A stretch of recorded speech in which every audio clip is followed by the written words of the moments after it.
जो बांग्लादेश में हुआ ना, वो यहाँ होते हुए भी देर नहीं लगनी थी। उन्होंने एक अत्यंत विचलित करने वाली बात आगे भी कही थी, जिसका मैंने उल्लेख किया है। उन्होंने कहा यहां पर बांग्लादेश जैसी स्थिति बनाने का काम अमेरिका और चीन कर रहे थे। तो हमारा सवाल है कि नरेंद्र मोदी की नाक के नीचे क्या वो इतने कमजोर है कि इस देश में अस्थिरता पैदा कर रही है विदेशी शक्तियां? तो इस पर पार्टी तो नहीं बोल सकती है।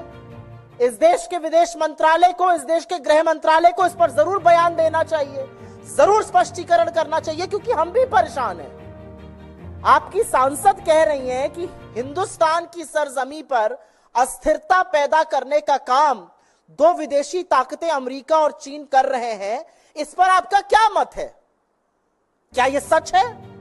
अगर सच है तो आपने क्या कदम उठाए हैं? आपने क्यों नहीं इस विषय को साझा किया है? और अगर यह झूठ है तो इसके खिलाफ भी, इसकी मुखालिफत करते हुए भी सरकार के मंत्रालयों की तरफ से बयान आना पड़ेगा।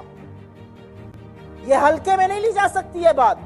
सत्तारूढ़ दल की एक सांसद कह रही है कि इस तरह के षड्यंत्र, और आपको क्या लगता है किसानों, चाइना, अमेरिका, इस तरह की जो विदेशी जो शक्तियां हैं वो यहाँ काम कर रही हैं। और ये फिल्मी लोग हैं, इनको लगता है कि इनकी दुकान चलती रहेगी अगर देश चाहे जाए भाड़ में। ऐसा नहीं होता है। देश अगर भाड़ में जाएगा तो आप भी साथ में भाड़ में जाएंगे। ये बात जो है इनको रोज रिमाइंड करानी चाहिए।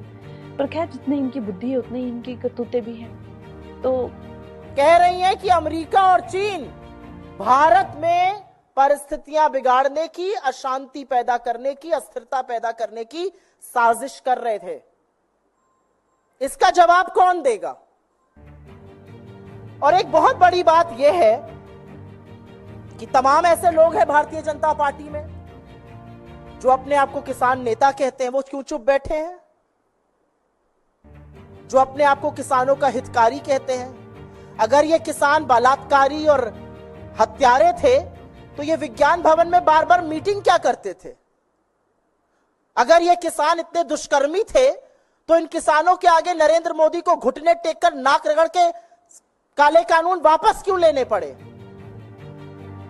तो हमारा मानना है, और हम इस मंच से फिर से कहेंगे कि सरकार स्पष्टीकरण दे कि जो अस्थिरता पैदा करने की विदेशी शक्तियों द्वारा बात की गई है उसकी क्या सच्चाई है। पार्टी पलड़ा नहीं झाड़ सकती ये कहकर कि यह हमारी राय नहीं है। आपकी राय नहीं है तो जिसकी इतनी कुत्सित राय है उसको अपनी पार्टी से निकाल फेंकिए। मूल मुद्दा यह है, यह हम आपके सामने आके कहना चाहते थे। इस देश के, आजाद हिंदुस्तान के इतिहास में कभी भी हमारे किसानों को इन शब्दों से नवाजा नहीं गया है, और सत्तारूढ़ दल की एक सांसद ये करती है। और बीजेपी बस ये मुंह मोड़ लेगी कि यह हमारा मत नहीं है। अगर आपका मत नहीं है तो निकाल फेंकिए, और सरकार के स्पष्टीकरण का हम इंतजार करेंगे, क्योंकि देश में विदेशी ताकतें काबिज है। नरेंद्र मोदी की सरकार इतनी कमजोर है और यह सब हो रहा है, उसका भी सत्य सामने आना चाहिए।